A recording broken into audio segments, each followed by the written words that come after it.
So what about this time machine? What do you mean? How does it work? You good to go? Yeah.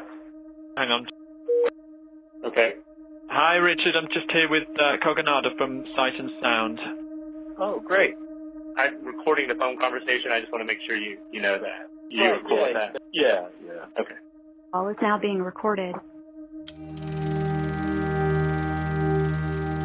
It's the big element, isn't it, of our medium? Kind of the manipulation of time, the perception of time, the control of time. Kind of the building blocks of cinema.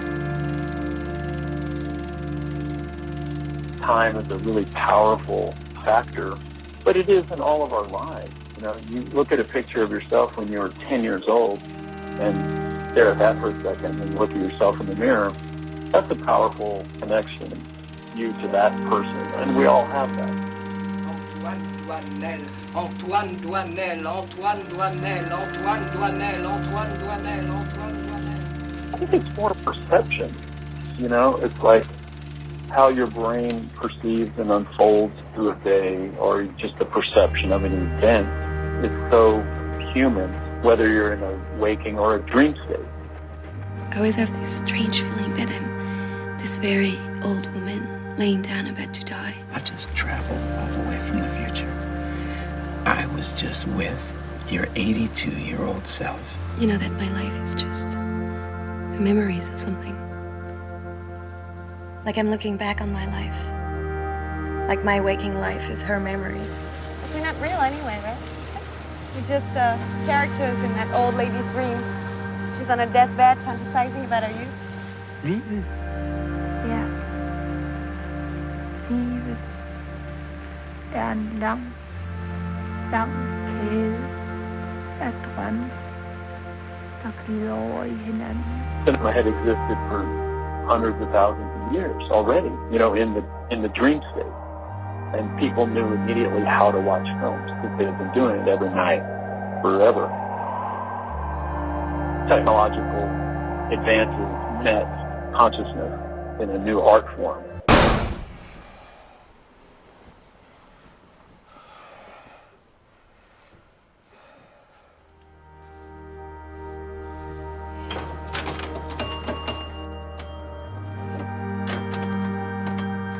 And so time is actually just this constant saying no to God's invitation. I mean, that's what time is. That, you know, behind the phenomenal difference, there is but one story.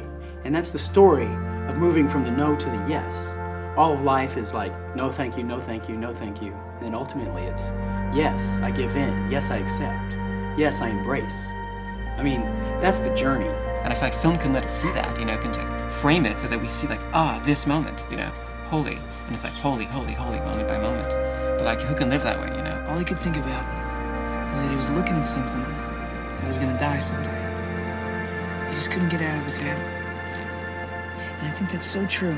You know, everything is so finite. I mean, but don't you think that's what makes our time and specific moments so important? I mean, this is it. This is actually happening. What do you think is interesting? What do you think is funny? What do you think is important?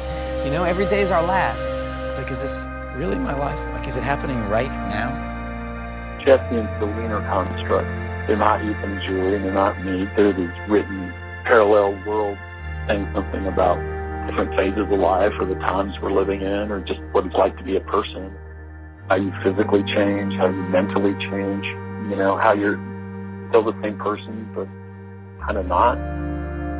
Can you believe it was 9 years ago that we were walking around Vienna? 9 years? No, that's impossible. No, it was. I know. It feels like 2 months ago to me, but it was summer '94. Do I look any different?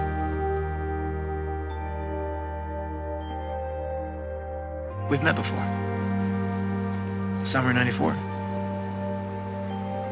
Mistaking me for someone else? No. We even fell in love. Really? I vaguely remember someone sweet and romantic. Jump ahead 10, 20 years, okay? And you're married. And only your marriage doesn't have that same energy that it used to have, you know? You start to blame your husband. If we were meeting for the first time today on a train, would you find me attractive? Think of this as time travel, from then to now. Of course. No, but really, right now, as I am, would you start talking to me? Would you ask me to get off the train with you? Let me get my bag. I love the way the people seem to be dissolving into the background. It's like the environments, are stronger than the people. These human figures are always so transitory. It's funny. Transitory? Transitory.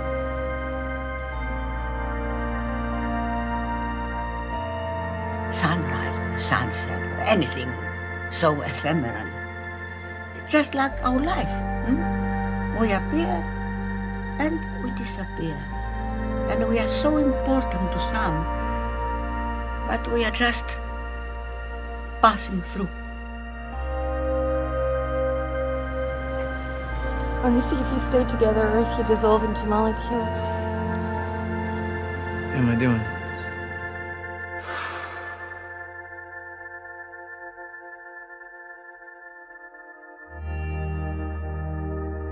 I think once I grasped the notion of how long people live and how long the Earth has been here, the universe has been here, and then our little part in that, it's a beautiful poetic thing and kind of a haunting thing at the same time. I have this recording of Dylan Thomas reading a W.H. Auden poem.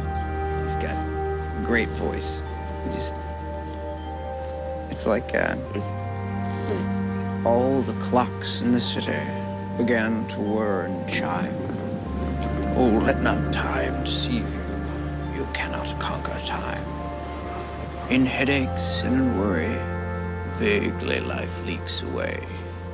And time will have his fancy, tomorrow or today. Something like that. It's good.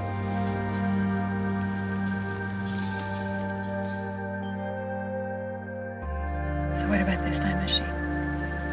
I have a time machine up in my room, and I've come to save you just like I said I would.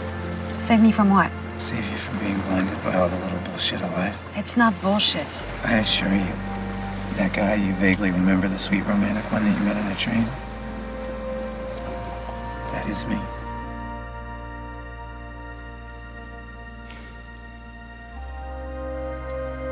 You know that my life is just memories or something.